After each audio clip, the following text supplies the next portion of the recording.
Tonight, the number 3 team in the NCAA volleyball tournament, the Pitt Panthers, start their national championship quest by taking on the champions from the America East Conference, the UMBC Retrievers. Let's take a look at the bracket as it stands right now. Penn State, the winners earlier over Towson in 4 sets, so the Nittany Lions await in the second round tomorrow night in the Peterson Event Center. And now we welcome you inside the Peterson Event Center. Jason Earle and alongside me, Amanda Siley. Amanda, a Pittsburgh team, number 3 in the nation. They have had a sensational year in the ACC. 4-run comeback and a walk-off winner last night for the Panthers. What will the rest of the series have in store? We thank you for joining us to find out. We've got a doubleheader today featuring the 9th-ranked Florida State Seminoles and the Pitt Panthers. Welcome you inside the booth here at Vardabedian Field. Jason Earle and alongside me, Matt Iannazzo. What an exciting game we had last night. Certainly one that the Panthers will remember for a long time.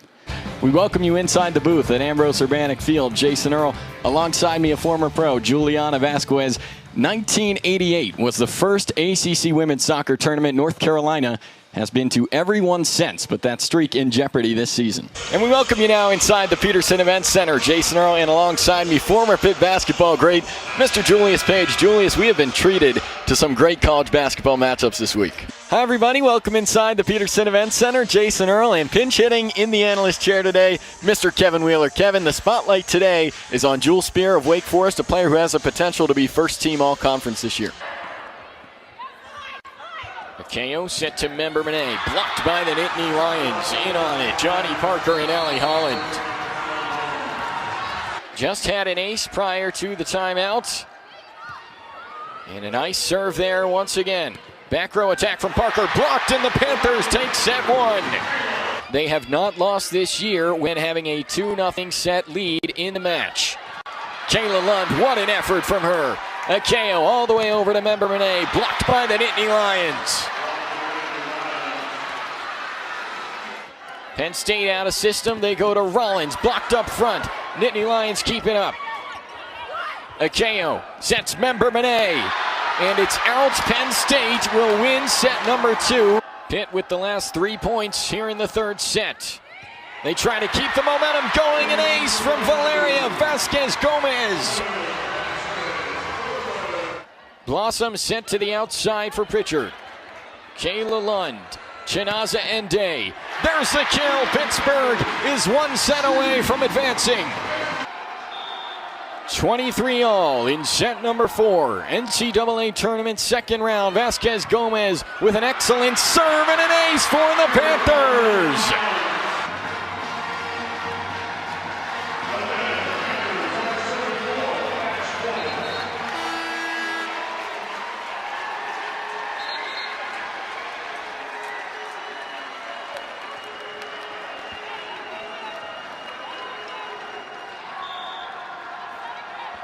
Match point for Pitt. Service from Vasquez Gomez.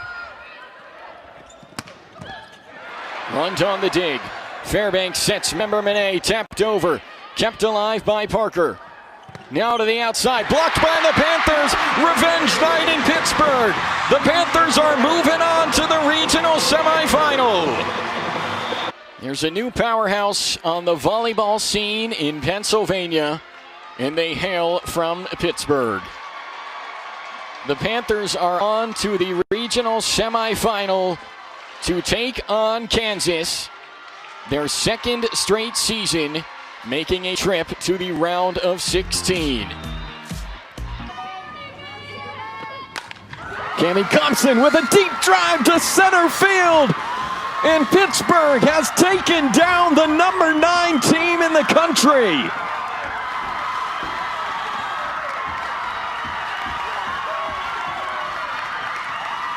Cammie Compson says, "Get off me, ball." That ball is way out of here to center. The Panthers take it 6-5. A magical night at Vardabedian Field, capped by a Cammie Compson crusher to center. Gee looking for his 4th 3 of the game, and he nails it. Deep three there, swatted away by Guy. Both ends, he's getting it done. Finishes with a two-handed jam. O'Callaghan with a few retrievers on him, doesn't matter, takes it all the way in for two. Rogers, room on the baseline, what a vision over to the perimeter, then find Owens in the corner for the three. Slips past Easy Akuda and across the paint. 3 to shoot for the Retrievers. Step back from Owens from 3, yes! LJ Owens with a big-time triple for UMBC to put him up 12. What are you seeing defensively, Julius, and early going in this second half that's maybe different for Pitt? Well, I think they're doing a better job containing the penetration. That definitely helps when, you know, the Retrievers want to kick out to those open shooters. So because they're doing a better job keeping the guy in front of them, they're not really getting those open shots.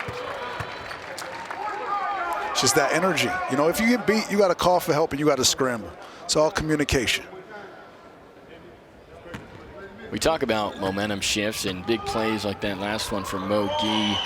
How much do you actually feel it when you're out on the floor? Do you feel those momentum shifts, and how much do they contribute to turning the game around?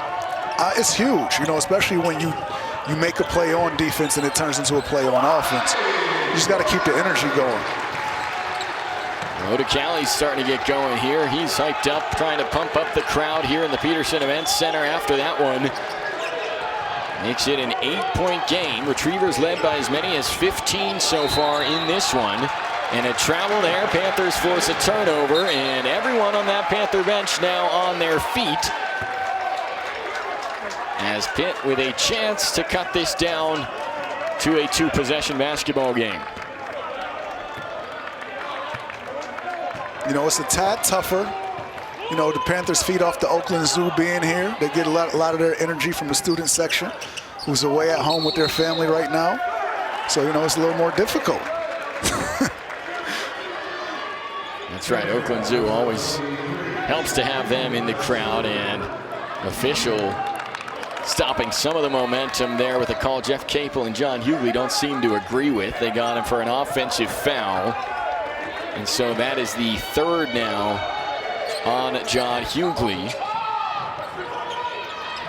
Panthers also have 3 players with 2, Guy, Burton, and O'Callaghan. A triple too strong there from Salnave, rebound by Jeffress. Jeffress is the leading rebounder for the Panthers today with 6. Hughley down low, backing down the defender, block called and one, John Hughley.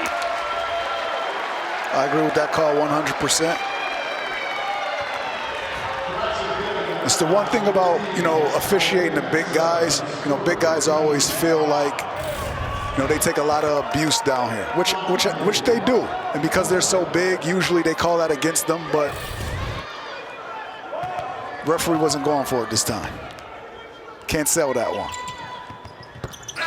That's the type of aggression you got to have as a big man, right, Julius? We were talking earlier about some of the bigs the Panthers have had in years past, and you just didn't always seem to see that use of the body, that physicality that John Hughley has. Yeah, he got that old school Big East type body. That's right. The one, you know that DeJuan Blair, yeah. Ontario Lett, Chevy Troutman, Gary McGee. Makes it a 5-point game. Panthers climbing back into this one. 13.5 to go at the peak.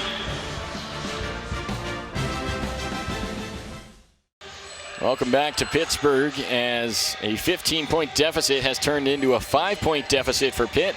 And you see the scoring today from the Panthers. O'Callaghan and Hughley with 13 apiece.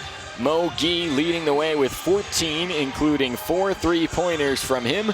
But Julius, the past couple possessions, it's been John Hughley using that Big East body that you talked about. Yes, sir. You know, throwing it in there to him creates a double team, and if you're not going to double team him, he usually gets it done. So, you know, keep feeding him. Let's see what happens. Now, did you ever get caught in the low block defending somebody like Hughley?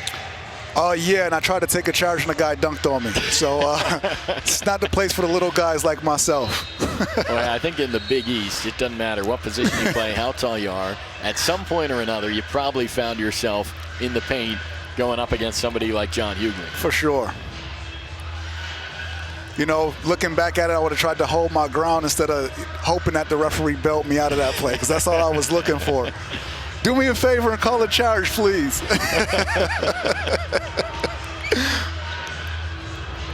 Well, you said it yourself. The referee was always wrong. You're right? Absolutely. 5-point lead for the Retrievers. Panthers on an 11-1 run over the last 3 minutes, and UMBC has not scored a field goal, as you see there in the last 3:45. But another foul there looks to be called against the Panthers, and it is on Jamarius Burton, his third. Want to keep trying to play defense without fouling. Don't want to get in the bonus too early. The Panthers with 4 fouls this half, UMBC with 5. Both teams well on their way to the bonus 7 minutes into this second half.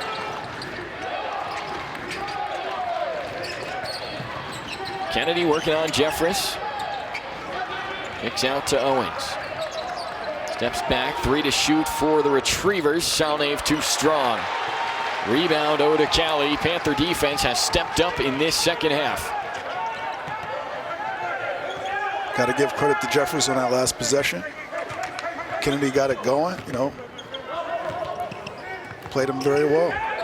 Jeffress with 6 rebounds. That's more than anybody else in this game. And now a 3 from Oda Cali won't go. Rebound by Owens, and he distributes to Rogers. Rogers finds an open teammate. Oben Mensah hits the mid-ranger.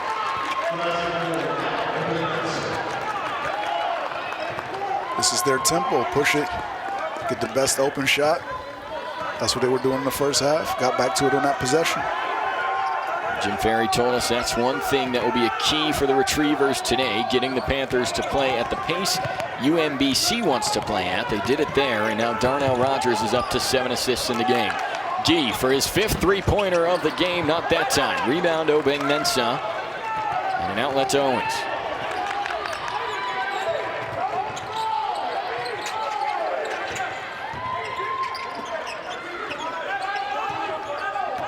Got to contain the penetration.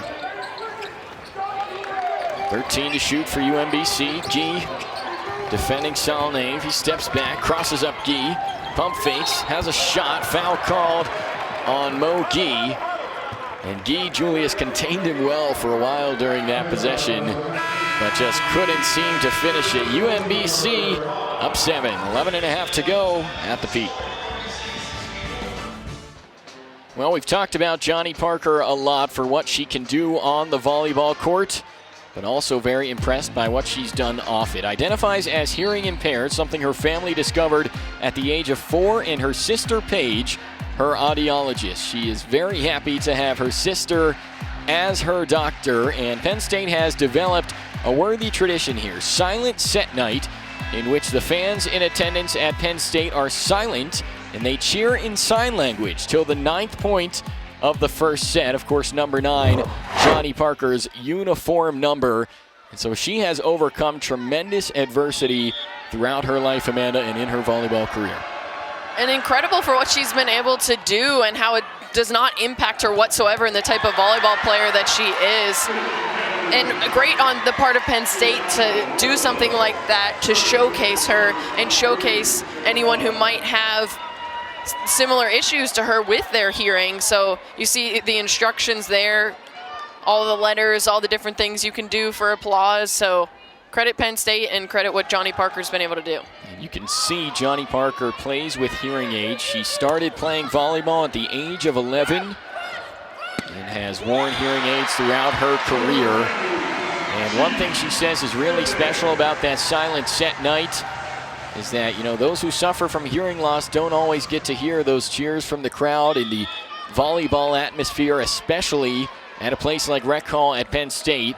So it makes that experience very special for her, and she has started a nonprofit called Chasing Greatness, organized to support persons 18 and younger with hearing loss by creating funding opportunities for hearing aids and the enhancement of life skills. Has Chasing Greatness tattooed on her wrist as a reminder each and every day to go ahead and not let anyone to stop you from doing what you want and what you set your mind to. And Parker has been a shining example of that on and off the court for the Nittany Lions.